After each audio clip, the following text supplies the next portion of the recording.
This El Paso History TV program is underwritten in part by the Hunt Family Foundation, an El Paso charitable trust that supports our local community.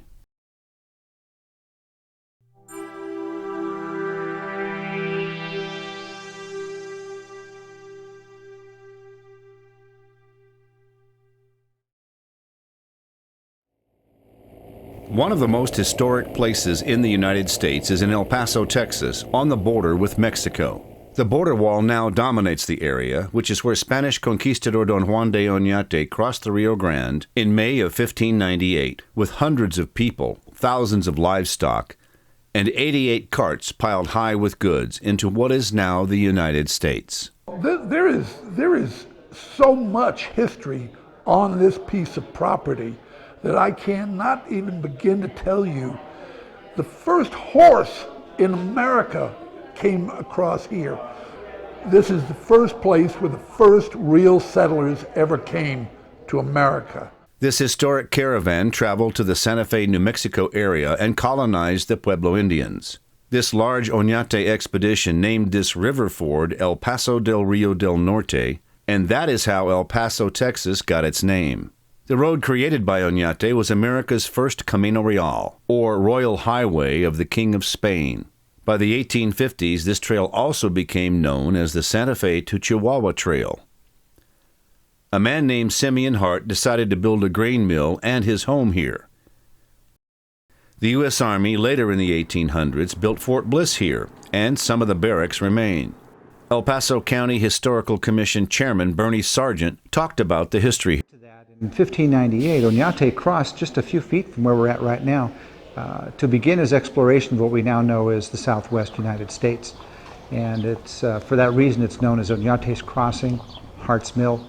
There is amazing regional, local, and world history here, and El Paso historians would like to save this building and promote the history. What we're looking at here is perhaps one of the oldest buildings still in existence in El Paso County.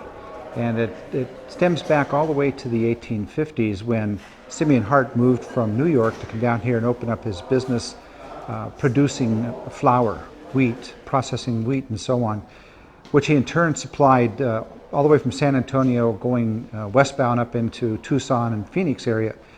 And then during the Civil War, he was a supplier to the troops, mainly the Confederacy, because he was a supporter of the Confederacy.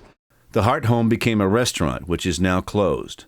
La Hacienda Cafe was on tour recently by owner Chip Johns, who would like to lease the property to someone with a good plan.